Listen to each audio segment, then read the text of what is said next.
Hey yo, what up, what up, what up? It's Lamech with Sly Sports TV. Back at you. Man, at some point I'm gonna get my sleep schedule together, right? Bro, my shit is all over the place, man. I get it done at all hours of the day. All hours of the fucking night. Anyway, we back at you with another one.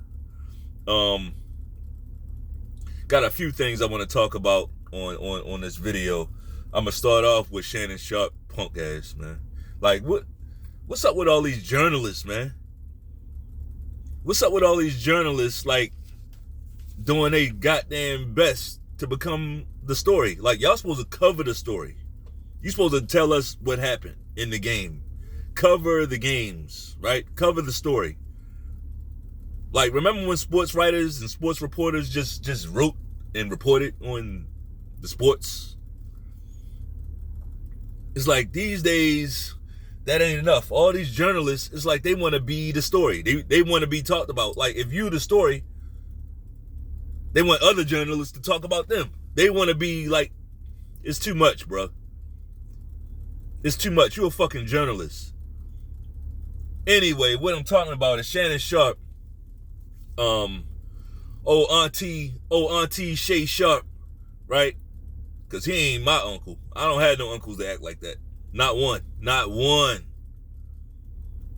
Right? Not one. On no side of my family. I don't have no uncles that act like that.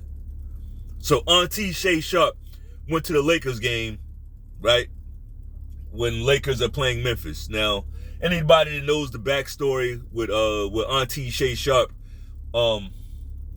he has a lot to say about Memphis Grizzlies. Like, he doesn't like their team. He thinks they talk a lot of trash. I kind of agree on that. You know, I share that same sentiment. Only thing is, I'm not a journalist, right? I'm just a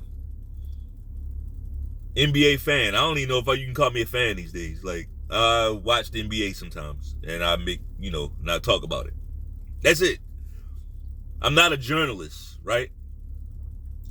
So it's one thing for us fans that use YouTube and voice our opinion. It's another thing for a journalist to get on Fox Sports, right, and disparage another team.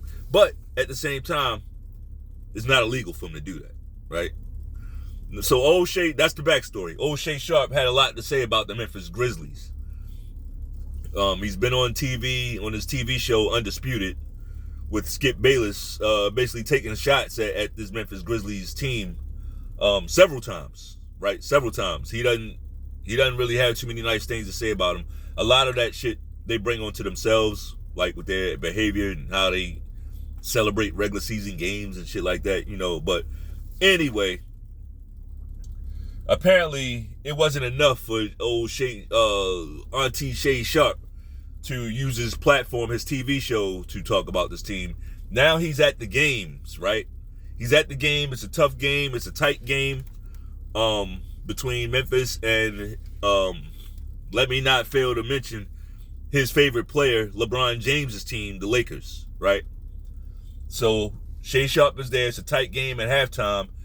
And apparently the game was too tight because Shay Sharpe decided that he was going to inject himself and be a factor in the game, be a factor in the story. So now he's going back and forth. Of course, he's sitting courtside, right? Now he's going back and forth, yelling and screaming across the floor to players that play for the Memphis Grizzlies. Now he like, it's not enough to just use your TV show. Now you at these brothers' place of business. You at their job talking shit to them, right? That's what you're doing. And you're a professional journalist. I'm telling you, man, like, something happened to men where they don't really know when they're stepping on somebody's toes, right? And that's one thing, but everybody's not gonna be nice about it when you're stepping on. Like, I'm not the type of guy. I'm not gonna be like, if you're in my way, I'm not gonna be nice about letting you know that you're in my fucking way, right? I got shit to fucking do. I got shit to do. Now, I'm used to black women kind of getting in the way. You at the grocery store, black, women, I shouldn't even say black women. Women nonchalantly will mosey right out into your way, make you stop like you don't have nothing to do. I'm used to women doing stuff a certain way. I'm not about to get used to no dude getting in my fucking way. Now, you come to this guy's job to run your mouth. To me, that dude should have had something set up for you after the game. He should have had something set up. He should have had a beat down set up for you. Like, you had this job talking shit.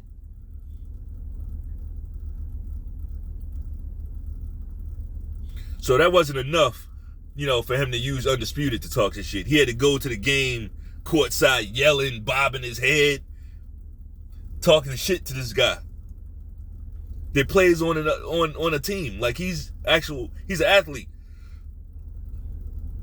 Right? And you see Shannon Sharpe, he's pointing and yelling, screaming. He's probably doing that squawk noise that he made with Skip Bayless. That squawk. Ah! I can't even do it. Like, when Skip kept cutting him off and he started squawking like a little bitch. Yeah, he was down there on the court doing all of that. Bro, I ain't with that shit. I ain't with it, man. Overall, to me personally, that's a horrible fucking look. Especially for Shannon Sharpe. Now it's just all around cap season, bro. Like, you a NFL Hall of Famer. What the hell are you doing on an NBA basketball court talking shit to a player? A young guy. You talking shit to one of these young dudes. For what?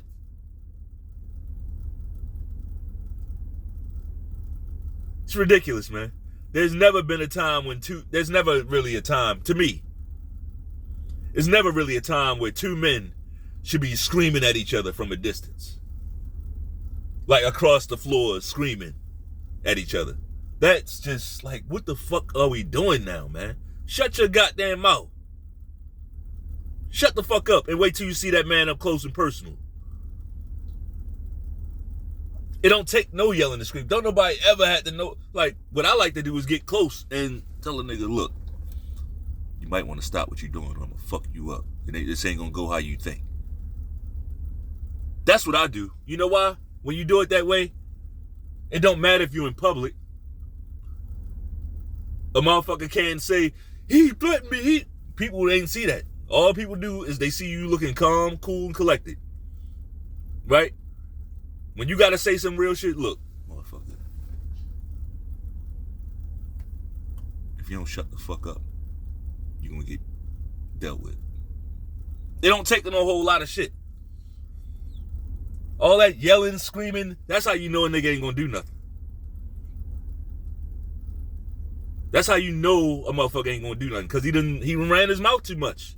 Now if something happened, everybody going to say, yeah, it was this guy. He came in there, he was yelling, screaming, threatening, and it was him. Nah. That's not cool. Here's a scenario where yelling and screaming is okay. If you're in combat, like it's bombs flying and shit, bullets flying, and you gotta yell instructions to a couple guys back there, get to the chopper, right? Then it's like, all right, yell and scream, get them commands out, bro. Otherwise, I thought it was just very unprofessional of Shannon Sharpe to do that. And he felt proud about that shit somehow. Like, what the fuck is going on? Like, the old heads are acting like young bucks. And the young bucks are acting stupid as fuck too. Right? Very few people are using wisdom out here. But, hey, that's why I stay ready. I stay ready for all these niggas, man. Old nigga, young nigga, it don't even matter. It don't even matter. Fuck around and find out. I want you to. Fuck around and find out. I just thought that was just like, Shannon Sharpe, you supposed to be a spectator, bruh. You supposed to be a spectator. It's halftime. They in the middle of real life in the middle of a fucking game. And here you are, you ain't gonna beat my man. You ain't gonna beat my... That's what you acting like. Like, what the fuck? So emotional, man. So emotional. I'm telling you right now, like, ain't nothing a nigga gonna say make me get like that. The only way I'm physically coming after any man is if the nigga put his hands on me, or if the nigga put his hand, touch my family. Put your hands on me. Put your hands on my kids, my parents, my siblings, cousins. You out of here. All that other shit, man, go for yours. Do your thing, for real. Touch one of mine, and you're gonna see what it is. Anything short of that, bro, I'm walking away. Fuck what you got to say. Oh, and threats, like threats too. Yeah, because I take threats seriously. I don't take no threats lightly. Like, I'm gonna react. A threat is basically an act of war. A threat is a warning. So yeah, I'm gonna take that seriously too. But like, all that, your team versus my team, you like this fighter, I like this fighter, you like iPhone, I like Android, Nike, Adidas, like all that other dumb shit, Republican, Democrat, even that. Nah, we ain't about to fight over that. I got shit to do.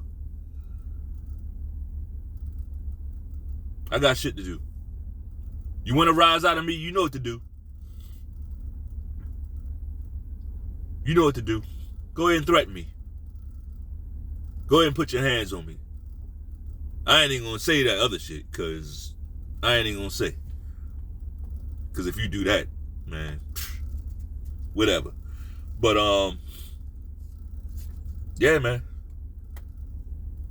Like, that's just a horrible look for Shannon Sharpe to be out there in front of all these people yelling and screaming at another dude. And then Ja Morant's dad comes over and he joins the fray. Now he's kind of an idiot too. And to me, he looked like, now I see why Ja Morant kind of acts the way he does. Like all that extra rap. Like, where's the class, man? Where's the class? Why are these dudes acting so feminine, man? You did all that talking shit, just for y'all to be in each other's face, doing it. Like, stop doing shit for the cameras, man. If you Ja Morant's dad and you don't like Shannon Sharpe, what he's doing, what he's saying, what he's doing, approach that man on a one-on-one. But see, that's another little thing about you niggas. Y'all niggas hate to meet in private. You hate meeting on a one-on-one where ain't no show to put on, ain't no way, it's just you and that man. You hate meeting under those circumstances. You hate that. You know, you want a whole bunch of people around so that you can act a fool and be protected. But that shit don't even protect you against everybody. Like, some people don't give a fuck about the crowd. I'm here to tell you. Some people will do what they want to do, even though that crowd is there. I'm just letting you know. Like, stop doing shit for the cameras, man. If it's real, let's go back to, don't say nothing. Don't say nothing to him. Let that nigga, let him talk. Let him talk. We're going to meet up with him in private and see what's really good. That's what we're going to do. What happened to that? That's what I grew up under.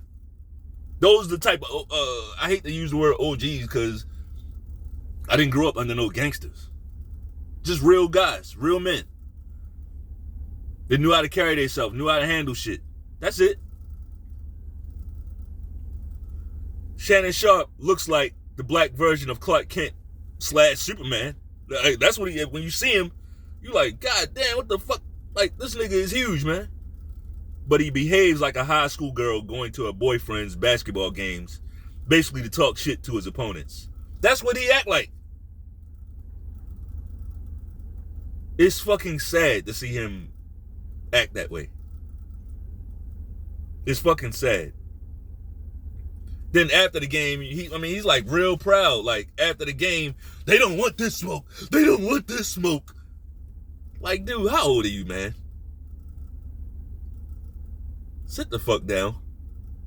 You ain't went to smoke either. That's why you all the way across the floor yelling. And why you ain't talk like that with Skip? You ain't talk like, you ain't mention no smoke with Skip. With Skip is, oh, Skip, oh, come on, Skip. Hey, Skip, come on, Skip, squad. Anyway, I'm off that bitch ass nigga, man. I still don't think the Tank Davis and Ryan Garcia fight is happening. I know that was a hell of a segue, but yeah, we on that boxing shit now. I don't think Tank Davis and Ryan Garcia will be fighting no time soon. Definitely not in April. I don't think so. Like, we can do a little short timeline real quick. But we saw Oscar let it be known that his team still hasn't received a contract from PBC, right? They still didn't receive no contract, even though, like, 2 days after the Tank fight, Tank got online to Cap, talking about, sign the contract. Was no contract signed until like a week later. So why did he even do that? See, little shit like that, y'all let it slide. Like, why are you saying that when you know there was no contract? There's a reason why. No, I don't think we're going to get this fight. Oscar said they still didn't receive a contract. Then very next day, PBC sent some preliminary contract over, right? Oscar and Ryan, they get the contract like idiots. They taking selfies with the contract, right? They taking selfies with the shit, right? One thing they not doing is signing that. And the reason why, Ryan already gave us the game. He already told us. The PBC side, they're worried about Tank's upcoming case, this hit and run shit. You know, when Tank hit and run that pregnant woman and looked right at her, knowing that she's pregnant, knowing everything, and left her right there. Right? That case right there. Tank did that. So, allegedly. So, yeah. I mean, we've heard those back office concerns. We've heard it. Like, it's not a done deal that Tank's just going to avoid jail this time. Like, he could face some jail time, right? And then some of us, not all, some of us even heard Rolly Romero come out and say, look, I'm going to be fighting Ryan Garcia in April. Right? Shit like that. A few years ago, I would just say, oh, that's Rolly just talking his shit. But now that I've seen how PBC, they really do shit like this. We've seen PBC do shit like this. Like, something comes up, they got a plug-in guy right there, ready. Right? Errol Spence was supposed to be fighting Pacquiao. He allegedly, somebody took his eye in sparring. So it was like Ugas was right there. Not only was Ugas there, he was ready. Right? He was ready for Pacquiao. And here's the kicker. People can say, well, shit. All right, Ugas they might have just got him. He might have just been ready. For one, that was a week before the Pacquiao fight. Number two, Ugas is already on that card, supposed to be fighting another guy. They took him off the guy he was supposed to be fighting and put him in there against Pacquiao. Like, that shit is, that's, come on, man. That's if you believe it. If you believe that. Like, this is how the PBC, they do stuff like this. You know, they'll get you looking one way at one fight, and then here, this happened, so now they got that backup fight ready. I think this is one of those instances. I don't think Rolly was supposed to let that slip out, right? I don't think he was supposed to let that slip out yet. So to me, that was a Freudian slip, right? That was a Freudian slip.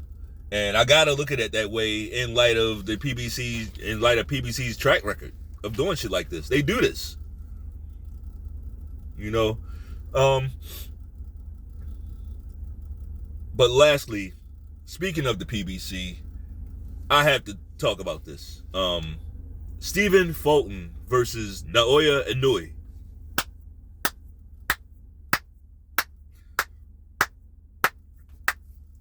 Yeah, man. Looks like we're gonna get this fight. Proper respect to Stephen Fulton, bro. Proper respect for Stephen Fulton for breaking code on Al Heyman's hating and bitch assness, man. Al Heyman got a rock solid track record of hating on fights and just overall bitch assness, man. Like, he ain't made not one fighter into a star. Not one. And don't say Floyd, because Floyd, like, basically, Floyd earned his bones under Top Rank, right? And Oscar De La Hoya turned Floyd into a star with that fight. By fighting him, right? By fighting him. Not all this other extra mystical, magical, I gotta build you up and marinate you over here and do that. No, the fights. The fights is what builds you up into a star. The fights, how you fight them, like how classy you are as a fighter, your style, that's the shit, right? That's the shit right there. Of course, it helps to have a machine behind you. Absolutely, it does. But, like, props to Stephen Fulton, man. Props to Stephen Fulton. He recognized that, like, what you gonna do for me? What can you promise me, man? This guy's offering me a bag over here in Japan. I can get this Japanese bag. Because they love Inoue over there. They love him over there. It ain't like over here where y'all barely know him. Y'all think he overrated and all that shit. Like, no, over there, he's like, I ain't even gonna say Ryan Garcia. He's like the man over there. Right? He would be like the Oscar, their Oscar over there. You know? He's the cash cow over there. So you can go over there and get paid crazy. Why would you not? Why would you stick with a guy who's offering you nothing? You know? So props for Stephen Fulton going over there, taking that fight. It's gonna be a tough fight. I know Inoue's moving up to fight him, but he ain't fought nobody like this. So I'm not gonna break down the fight right here, but I just wanted to give this PBC guy props for doing what you're supposed to do. Like, and that's what it is. I don't want to lose sight of that too. Like, it really is. He's really just doing what he's supposed to do. As a fighter, as a businessman, as prize fighting, you're supposed to be taking the fights that make the most sense for you, your legacy, and your family. Like, yeah, that's a legacy fight. It's a big money fight, right? And why would you not take the fight? It's for belts. It's for the belts. You know, it's the way it should be. But I get it, you know, we kind of lose sight of the way things should be in times like this because everybody's moving, like, I ain't gonna say everybody, but people just moving backwards, like doing shit that they know is wrong. Like, you know it's wrong, but you're doing it anyway. Full speed ahead too, right? So these are the things we got to deal with. I'm prepared, fully prepared, right? But we all got to kind of get there, you know. And that goes on this is like something small, watching sports and shit like that, but it's good when we see things go the way they should. Hopefully this will be something that starts a trend with PBC. Maybe Broner might have put that word out and kind of put these guys on notice. Look, Al Heyman, those lies that you're listening, those promises that y'all been listening to, I wouldn't listen to that shit. Broner can speak on it. If Broner's saying it, you kind of got to lend some credence to it. You know? And it shows that Al Heyman, like, if you really want these fights, you can take it. Really makes Errol Spence look like shit, bro. This Stephen Fulton thing really, now we got to really look at Errol Spence like, damn. Like, what the hell is your problem, dude? Like, it's you. It's really you. You don't want to fight Terrence Crawford. You know, but It's good, man. It's good. I'll also say this. This is the only way that this is the only way that I can support PBC fighters going forward. Like them hopping up, taking a chance, going to other platforms, because then I can trust that the fight's gonna be legit. Right? I've yet to see a PBC fighter go to another platform and just get screwed like crazy. I haven't seen it. I've seen, I haven't seen too many close fights. Usually the PBC guys get knocked the fuck out. Right? So it's not even a thing where we can even get to scorecards like that. That's usually the way it goes. I'm not sure about this Stephen Fulton fight. He's like kind of a defensive guy, but I'm gonna just hold off on my prediction. But yeah, this is the only way that I can support PBC fighters is when they, go over to other platforms to fight guys that we asked them to fight.